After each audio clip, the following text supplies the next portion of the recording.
Bonjour tout le monde, j'espère que vous allez bien. Et aujourd'hui, on se retrouve du coup pour la seconde heure de cours que je vais vous donner. J'espère que le visionnage de la première heure n'a pas été trop compliqué, pas trop long, pas trop difficile. J'ai conscience qu'il était un petit peu long peut-être. À peu près 43 minutes, ça fait quand même long pour 50 minutes de cours normal, donc je vais essayer de faire un peu plus bref aujourd'hui peut-être. Je vais voir comment je peux faire. Et voilà, du coup, j'espère que ça ne vous a pas posé trop de problèmes. Si vous avez la moindre question, n'oubliez pas, vous pouvez toujours me contacter, m'envoyer un mail. Je vous le rappelle à chaque fois, mais je trouve que c'est important. Et voilà, si vous avez des retours à faire sur la leçon, peut-être des choses qui peuvent être améliorées, changées ou quoi, n'hésitez pas à me contacter. Donc voilà, aujourd'hui on va travailler une fois de plus sur des documents iconographiques. Et comme ça s'affiche déjà à votre écran, on va travailler sur une miniature, une fois de plus, qui illustre un manuscrit de Nicole Oresme. Donc qui est Nicole Oresme ou Nicolas Oresme? C'est un homme qui est né en Allemagne, comme vous pouvez le voir dans sa notice ici à droite, qui est né au début du XIVe siècle et qui est mort à la fin du XIVe siècle. Il a une ribambelle de titres: philosophe, astronome, mathématicien, économiste, musicologue, physicien, traducteur et théologien de langue latine. Donc voilà, c'est quelqu'un, un intellectuel qui a un grand bagage avec lui, si je puis dire. Et c'est quelqu'un qui, malgré qu'il soit né en Allemagne, a vécu en France. Il a vécu en France sous Charles V le Sage, et il était un de ses conseillers. Voilà qui est Charles V le Sage. Vous avez aussi une petite notice ici en dessous qui dit qu'il était roi de France entre 1364 et 1380, et il est connu surtout pour avoir sorti le royaume de France de périodes difficiles. Donc voilà, des lourdes défaites militaires en 1346 et 1356, et aussi face à la peste noire entre 1347 et 1351. Il n'était pas encore roi à ce moment-là, il était toujours prince, mais voilà, il a été, je présume, d'une utilité grande pour après être nommé roi. Donc maintenant, je vais vous lire quelques questions. Voilà, je vais vous demander d'y répondre. Ah non, d'abord, je vais lire la clé de lecture du document avec vous. Cette miniature illustre un manuscrit rédigé par Nicole Orsem à la demande du roi de France Charles V. L'auteur traduit deux traités d'Aristote, des Politica et des Economica. Dans le premier, Aristote compare les différentes formes de vie en société qui existaient dans l'Antiquité et tente de repérer les plus appropriées à l'intérêt de tous. Donc voilà, ici vous pouvez très clairement faire un rapprochement avec les différentes formes de vie en société à l'Antiquité et les différentes formes de vie, enfin de société au Moyen Âge, qui sont, comme vous pouvez l'imaginer, fort différentes. Et voilà, ici, il va y avoir une comparaison entre ce que Aristote nous disait en Antiquité et le système tel qu'il est au XIVe siècle. Comme vous en rappelez, vu qu'on l'a vu dans les précédents documents, ça n'a pas beaucoup changé entre 800 et 1500, donc voilà, vous avez plus ou moins une idée de comment l'ordre était à ce moment-là. Donc ici pour les questions, je vais vous lire les trois questions et après je vais vous laisser une fois de plus 5 petites minutes, un peu plus peut-être pour y répondre. Donc voilà, une fois de plus, repérer sur le document les différents plans, et sur chacun de ces plans, je vais vous demander de les séparer en deux unités distinctes, deux entités distinctes l'une de l'autre. Donc voilà, c'est plutôt simple ça. Ensuite, peut-être un peu plus complexe, bien décrire les personnages. Voilà, vous voyez qu'il y a certaines spécificités, essayer de les rapprocher à une classe, etc. en fonction des détails. Et ensuite, qu'est-ce qu'on peut dire de la différente position des acteurs sur la miniature et qu'est-ce que ça représente, voilà. Est-ce que le fait qu'un soit au-dessus de l'autre, c'est pour une raison? Est-ce que le fait que deux soient côte à côte? Peut-être les bordelettes aussi. Voilà, je vous ai donné plusieurs pistes. Je vais vous laisser 5 minutes pour réfléchir à ça.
Donc voilà, ça fait à peu près 5 minutes. Donc j'ai décidé de vous laisser un peu plus de temps en réalité. Je me suis rendu compte que peut-être sur le premier podcast c'était un peu court. Et je ne doute pas que vous avez beaucoup de travail, etc. Et que prendre plus de 50 minutes pour faire le cours, c'est trop pour vous. J'imagine bien qu'avec les 8 heures, c'est pas facile à gérer. Et donc voilà, j'ai essayé de réduire un peu, de vous laisser un peu plus de temps. Donc voilà, si vous avez vraiment besoin de mettre pause, ben, n'hésitez pas à mettre pause. Mais voilà, j'espère que ça vous convient mieux. Donc pour répondre aux questions, la première question qui était de repérer sur les documents, sur le document, les différents plans, et sur chacun de ces plans, en fait, le séparer en deux unités distinctes. Donc c'était plutôt simple en réalité. Voilà, on peut voir qu'il y a trois plans horizontaux qui sont différents. Et sur chacun de ces plans, eh ben, on a deux entités à droite et à gauche qui sont en fait représentées en fonction de la bandelette qu'ils ont au-dessus de la tête. Donc voilà pour les bandelettes, je ne doute pas que vous n'avez pas su lire ce qu'il était mis. Même pour moi, c'est trop petit, trop écrit bizarrement. Et donc, je n'ai pas réussi à lire, même en zoomant. Donc, ne vous en faites pas. Ce qu'il faut bien noter simplement, c'est qu'on a trois bandelettes de couleur jaune, trois bandelettes de couleur rouge. Donc voilà, ça c'est assez important. Et voilà, ensuite, qu'est-ce qu'il y a? Comment est-ce qu'on peut décrire ces différents groupes? Voilà, donc sur le premier groupe, on a des gens d'armes, en armure, qui sont sans doute ce que représentent les bellatores, ceux qui se battent. Ensuite, on a une nouvelle classe qu'on n'a jamais vue sur leur droite. C'est les gens de conseil qui portent des longs vêtements, qui discutent ensemble.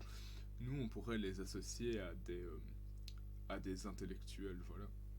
Ils font pas vraiment partie de la classe des paysans ni des ecclésiastiques, donc ils font pas partie des laboratores ni des oratores. Donc on les associe, je vais dire, aux bellatores, malgré qu'ils ne font pas la guerre. Mais voilà, comme vous avez pu le voir dans la notice de Nicole Oresme, donc je vais revenir dessus. Voilà, ici, il est mis que c'était un conseiller du roi Charles V, le sage. Et donc voilà, le rôle de conseiller apparaît au final à ce moment-là et va se mettre dans la classe des bellatores. En fait, ça va être les gens qui les entourent, qui leur donnent des conseils, avec qui ils discutent, etc. Et donc, ils apparaissent ici sur la miniature.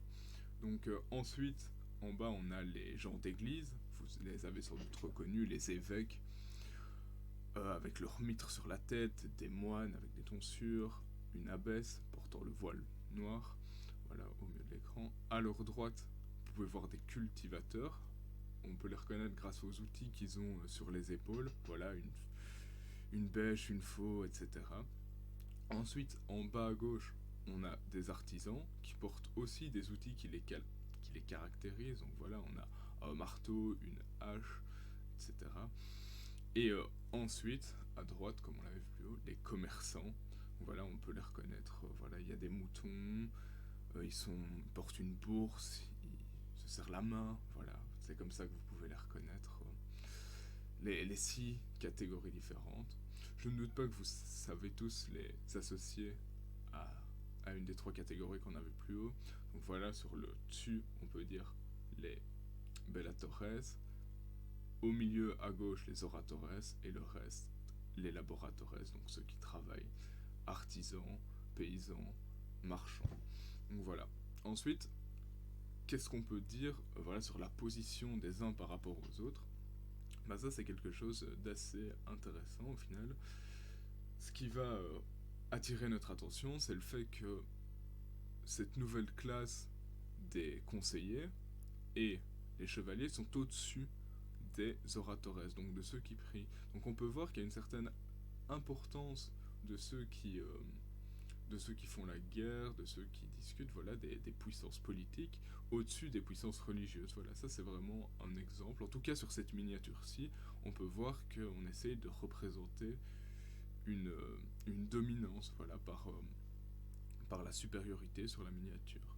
Ensuite, ben, en dessous, on a les laboratores, mais en égalité aux oratores, on a mis les paysans, ce qui est un peu étonnant, sans doute un peu pour les rabaisser, si je puis dire.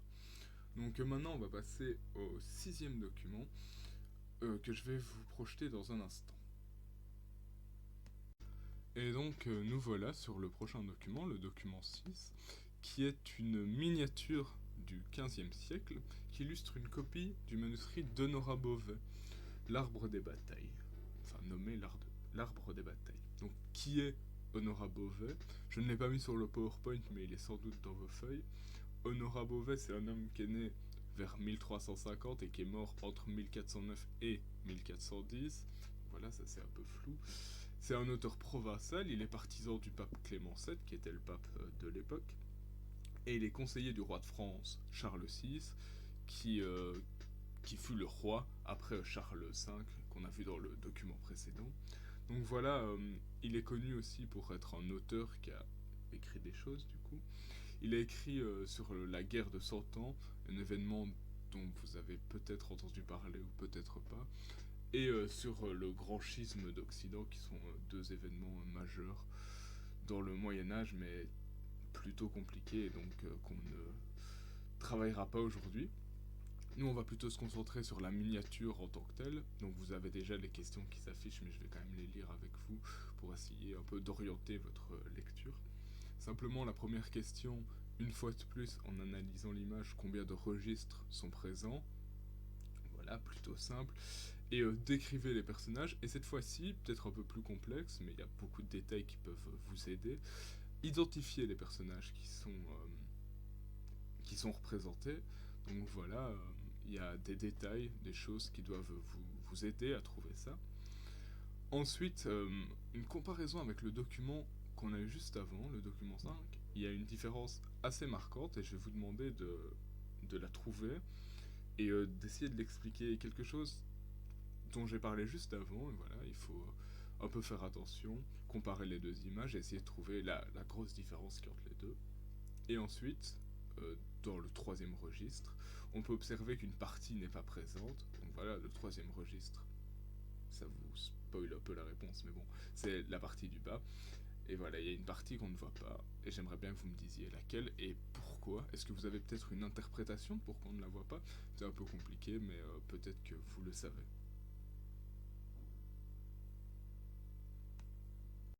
Et donc, pardon, ici je vais vous laisser 4 minutes à peu près, 4-5 minutes, pour réaliser les trois consignes. Voilà, à tout à l'heure.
Et donc voilà, ça fait plus ou moins 4 minutes que je vous laisse travailler.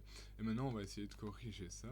Donc à la première question de représenter les différents plans que vous aviez sous les yeux, bah voilà, euh, on a l'arbre des batailles. En réalité, l'arbre des batailles, c'est le titre de l'ouvrage de Nora Beauvais. Et comme vous pouvez le voir sur la miniature, bah, il y a un arbre qui est représenté. Donc voilà, au premier plan de l'arbre, sur le dessus, vous pouvez voir le pape, qu'on reconnaît par la triple couronne. Donc voilà, c'était un peu complexe, mais on pouvait deviner que c'était le pape, étant donné qu'à ses côtés, il y avait les cardinaux qui sont vêtus de rouge. On a, euh, on a voilà, un ensemble de clercs, etc. Donc voilà, on voit qu'il y a beaucoup de monde du milieu clérical. Et donc il y avait moyen de deviner que sur le trône, il s'agissait du pape. Ensuite, au second plan, au deuxième niveau, ben on peut voir les grands laïcs. En réalité, il y a le roi sur le trône. Voilà, vous le reconnaissez par sa couronne, son sceptre, sa longue cape, etc. Voilà, à ses côtés, on peut voir des guerriers, des gens de noblesse avec des blasons, des armoiries de famille sur les costumes. Et au troisième niveau, voilà, vous reconnaissez alors les bourgeois et les marchands, les bourgeois à gauche et les marchands à droite. Et voilà, c'est l'arrivée ici, en réalité, d'une nouvelle classe qu'on n'avait jamais encore vue, c'est les bourgeois. Les bourgeois, en fait, ils se définissent, enfin, ils sont appelés bourgeois parce qu'ils vivent dans les bourgs, c'est-à-dire dans les villes. Et donc, voilà, c'est des gens qui vivent dans les villes, donc qui sont un peu plus fortunés, etc. Donc la deuxième question, c'était quelle était la différence, au final, avec le document 5, il y avait une différence assez frappante. Et la réponse, en fait, c'est que le roi, ici, n'est plus à, à la place principale, la place du dessus. Donc avant, on avait clairement le roi qui surplombait le tout, qui dominait, voilà, les, euh, les bellatores qui étaient au-dessus des oratores. Et cette fois-ci, la tendance inverse, c'est-à-dire que pour Honora Beauvais, voilà, cette miniature le prouve, c'est que la religion, la papauté, etc., les membres de l'Église sont plus importants, ils ont une valeur plus grande que, euh, que le roi et au final ceux qui se battent. Donc voilà, ça c'est assez important. Et ensuite, la troisième question qui était qui n'est pas présent sur l'image, qui est-ce qu'on ne voit pas, tout simplement, bah, c'est les paysans, les artisans, ils sont pas du tout représentés ici. À la place, on a les bourgeois et les marchands. Et pourquoi est-ce qu'ils ne sont pas représentés? Bah voilà, j'y ai en partie répondu en expliquant ce qu'étaient les bourgeois. Mais ce qu'on essaye de montrer ici, c'est qu'en réalité, la ville commence à avoir une plus grande importance que les campagnes. C'est-à-dire les habitants des bourgs vont prendre la place des paysans dans les miniatures, en tout cas ici, pour montrer la prédominance que va avoir les villes au XVe siècle. Voilà, pour voir que les campagnes, bah voilà, c'est un endroit moins important qu'avant, même si ça reste important parce que c'est là qu'on cultive, etc., qu'on produit à manger. Mais voilà, tout le centre du pouvoir va se concentrer dans les villes, avec les bourgeois, les membres du clergé et les laïcs avec le roi, etc. Donc voilà. Ça c'est pour le sixième document, et maintenant on va passer au septième document. Et donc voilà notre septième et dernier document, qui est une miniature tournaisienne illustrant le manuscrit de Jacques le Grand. Donc qui est Jacques le Grand? Jacques le Grand, c'est un homme qui est né vers 1360 et qui est mort entre 1415 et 1418. Et il est connu pour avoir été le précepteur du futur roi Charles VI. Donc vous pouvez vous demander qu'est-ce qu'un précepteur? Et un précepteur, en réalité, c'est une personne qui est chargée de l'éducation et de l'instruction d'un enfant, souvent d'une famille de nobles ou de riches, à domicile. Donc voilà, c'est un petit peu un professeur particulier à domicile, si vous voulez, en termes plus contemporains. Et donc lui, Charles Grand, il est l'auteur du livre Les Bonnes Mœurs. Donc ici, moi, je vais vous lire la clé de lecture du document, voilà, qui est assez importante pour le comprendre. Le livre des bonnes mœurs est une traduction française du Sophilogium. une œuvre en latin écrite par le moine Augustin, Jacques le Grand, vers 1400, et qui connut un grand succès en Europe au XVe siècle. Dans cet ouvrage, il propose pour chaque catégorie de la population des conseils de type religieux et moraux pour éviter le péché et l'enfer. La traduction, dont une miniature est reproduite ici, a été réalisée par l'auteur lui-même, à la demande du duc de Bourgogne, Philippe le Bon. Cependant, l'auteur de la miniature est anonyme. Donc voilà, il y a plusieurs choses importantes ici que l'on doit retenir, voir, etc.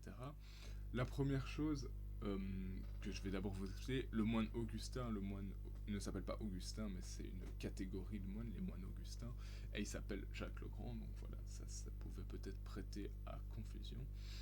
Et donc voilà, maintenant je vais vous poser une série de questions en réalité, deux questions pour être plus exact, donc je vous laisserai un peu moins de temps pour y répondre, mais ça devrait aller assez facilement.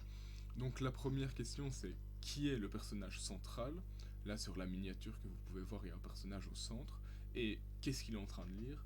Donc voilà, référez-vous bien à la clé de lecture que je viens de lire, parce que c'est vraiment là-dedans qu'on peut comprendre, c'est un peu plus complexe, mais bon voilà, c'est faisable.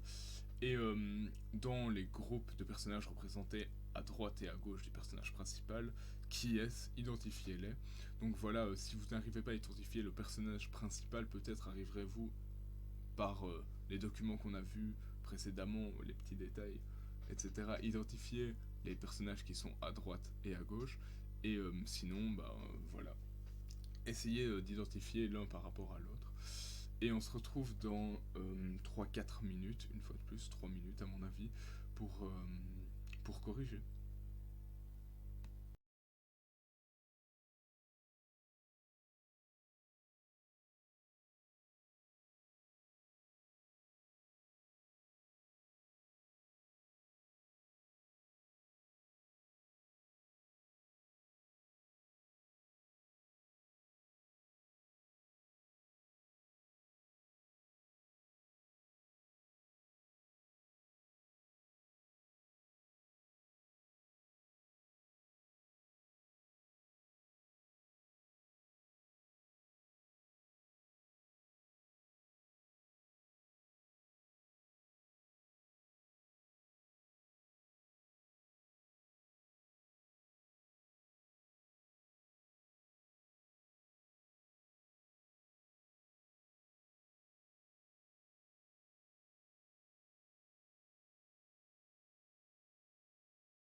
Alors voilà, ça fait plus ou moins 3 minutes que vous travaillez. Si vous avez besoin d'encore un peu de temps, n'hésitez pas à mettre pause, mais je pense que c'est suffisant.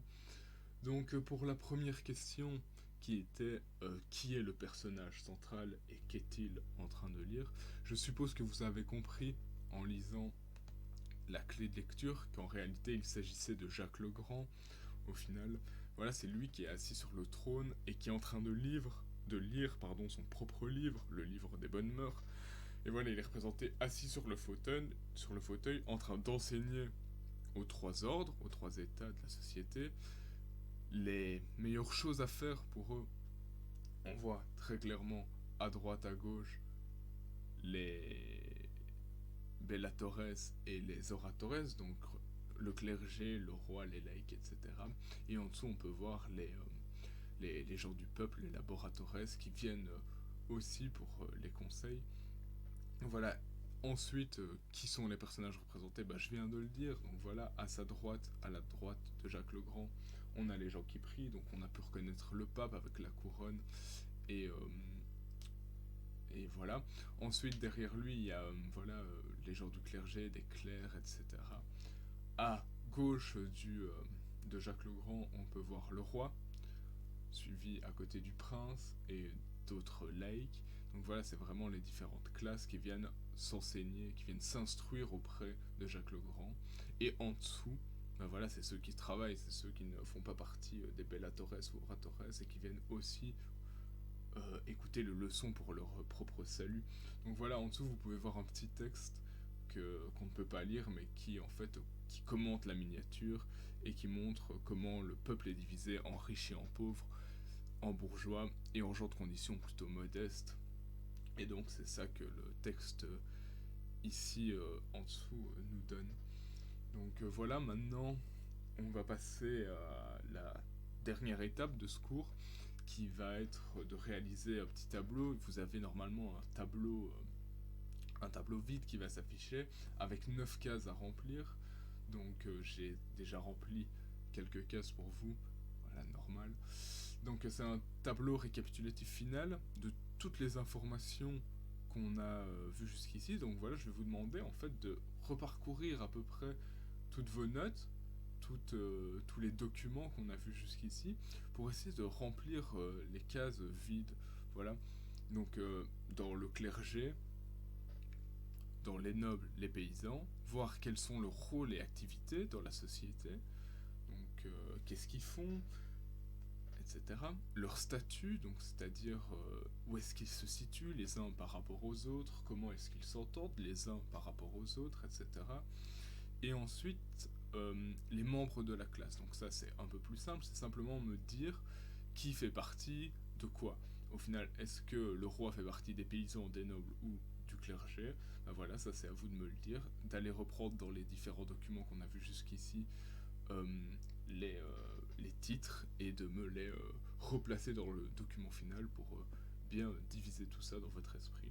Donc voilà, je vais vous laisser un peu plus de temps, une fois de plus 5 minutes, pour faire. Après, on fera une correction finale. Je doute pas que cet exercice vous prenne un peu plus de temps, même si il est plutôt simple. Il faut aller rechercher dans tous les documents, etc. Donc voilà, ça va vous prendre un peu de temps. Et voilà, dans 5 minutes donc pour corriger cet exercice.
Alors ça fait plus ou moins 5 minutes que vous travaillez maintenant et on va corriger. Bon, mes talents en PowerPoint sont assez médiocres et donc j'ai pas réussi à vous faire afficher ici au fur et à mesure, donc vous aurez toutes les réponses qui vont s'afficher. Donc voilà, c'est pas grand chose de toute façon. Donc voilà, il fallait un peu aller voir partout de toute façon.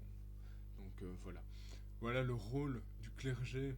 Ben en fait c'est de prier Dieu pour le salut des hommes, comme on l'a vu dans beaucoup de documents.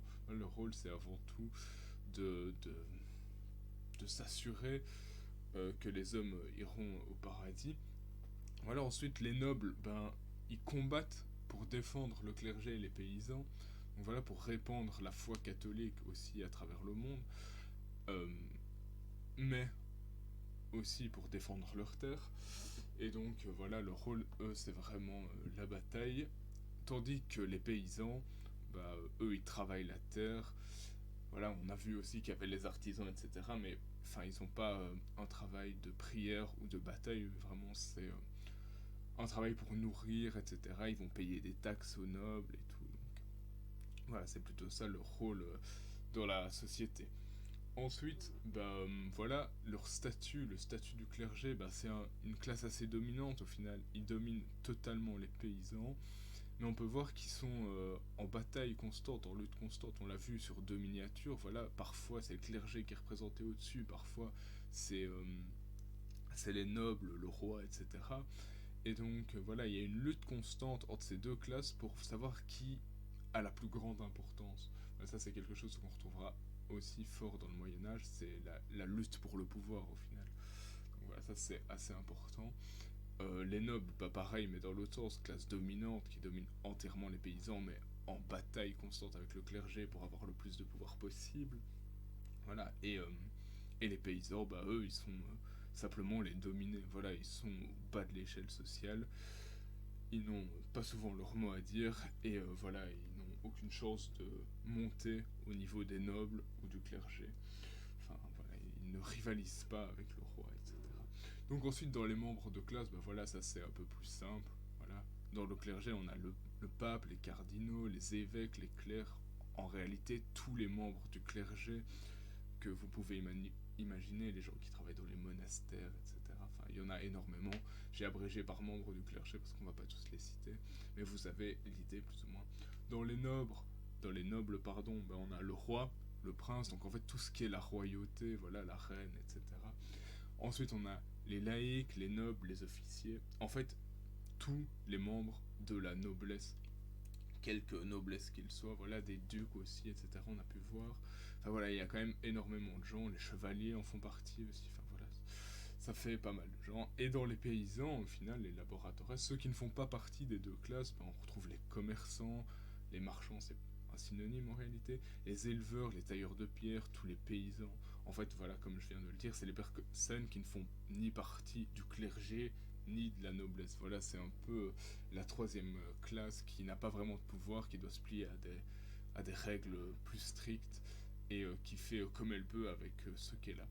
Et donc voilà ce qui achève en réalité notre deuxième heure de cours, notre deuxième et dernière heure de cours. Voilà, c'est la fin. Merci à tous de m'avoir écouté. J'espère que ce cours vous aura plu. Il était très particulier en effet parce que ben, tourner dans des conditions spéciales, voilà, c'est la première fois que je donne cours. Je sais pas comment, ce que vous en avez pensé. J'ai pas eu vos retours, j'ai pas pu voir vos visages en me disant ok, ce que je dis c'est n'importe quoi, ils en ont rien à faire. Donc voilà, j'espère que ça vous aura au moins un petit peu intéressé, que vous aurez écouté ça et que vous aurez appris quelque chose, je l'espère vraiment. N'hésitez pas, comme je l'ai dit au tout début, à me poser des questions, à m'envoyer un petit mail à l'adresse qui s'est affichée ou sur mon adresse personnelle thomas.morimon@hotmail.com. S'il y a des questions là, je les verrai instantanément. Et donc j'essaierai de vous répondre le plus rapidement possible. Voilà, j'espère vraiment que ça vous aura plu. Merci beaucoup de votre écoute, de votre attention. Et voilà, bonne continuation dans votre vie. À bientôt, au revoir.